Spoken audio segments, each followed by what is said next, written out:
정부의 야심찬 부동산 세제 개편안이 발표 일주일 만에 누더기가 되고 있다니 정말 충격적이네요.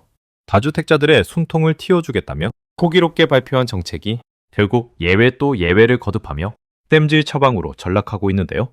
특히 이번 대책을 믿고 아파트를 팔려던 집주인들은 그야말로 멘붕에 빠진 상황입니다. 도대체 무엇이 문제이길래 역대급이라 불리던 부동산 대책이 이렇게 흔들리고 있는 것인지 상세히 알아보겠습니다. 최근 얼어붙은 부동산 시장에 활력을 불어넣기 위해 정부가 어마어마한 카드를 꺼내들었는데요.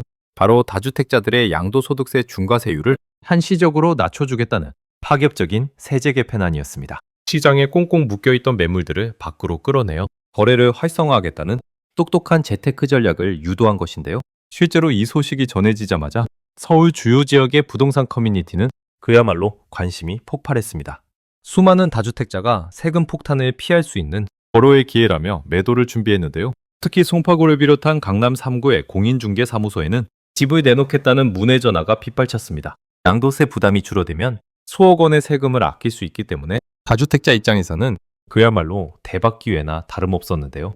하지만 막상 뚜껑을 열어보니 현장에서는 팔고 싶어도 도저히 팔 수가 없다는 아우성이 터져나오고 있습니다. 여기서 아주 놀라운 반전이 숨어 있는데요. 바로 토지거래 허가구역이라는 강력한 규제 때문입니다. 서울 전역과 경기도 15곳 등 주요 핫플레이스들은 현재 토지거래 허가구역으로 묶여 있는데요. 이 구역에서 집을 사려면 매수자가 4개월 안에 무조건 직접 들어가서 살아야 한다는 엄격한 실거주 의무가 존재합니다. 그런데 더욱 놀라운 건 현재 세입자가 살고 있는 집들의 상황인데요. 세입자의 전세 계약 기간이 아직 한참 남아있다면 매수자가 당장 들어와 살 수 없으니 아예 거래 자체가 불가능해지는 것입니다.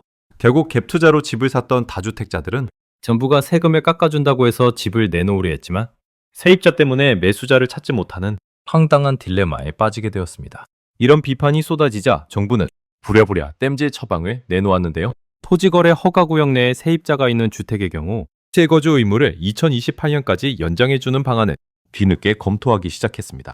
이미 지난 5월에 실거주 의무 규정을 연말까지 한 차례 미뤘는데 이번에 또다시 예외를 두며 손을 대게 된 것입니다. 비거주 2주택자들의 불만도 역대급으로 터져나왔는데요. 실거주주 요건을 채우지 못한 사람들의 반발이 거세지자 정부는 손주돌봄 같은 특수한 사례까지 거주로 인정해주겠다며 또 다른 예외를 만들고 있습니다. 게다가 3년으로 제한되어 있던 거주기간 인정 범위를 더 확대하는 방안까지 논의 중인데요. 개인종합자산관리계좌인 ISA 역시 한도 2월을 폐지하려다 비판을 받자 다시 보완을 검토하는 등 하루가 멀다 하고 정책이 바뀌고 있습니다. 결국 시장의 반응을 살피며 이리저리 예외 조항만 늘려가는 형국인데요. 전문가들은 이렇게 예외가 계속 늘어나면 애초에 이 정책을 왜 만들었는지 그 근본적인 목적조차 알 수 없게 된다고 강하게 비판하고 있습니다. 발표 일주일 만에 땜질 처방이 남발되면서 정부 정책에 대한 신뢰도는 바닥으로 추락하고 있는데요. 단장은 이달 말까지 의견을 수렴해 개편안을 최종 조정한다고 합니다. 과연 땜질로 얼룩진 이번 정책이 시장의 혼란을 잠재울 수 있을지 의문이 드네요. 여러분은 하루아침에 바뀌는 이번 부동산 세제 개편안을 보며 어떤 생각이 드셨나요? 댓글로 자유로운 의견을 남겨주시면 좋겠습니다.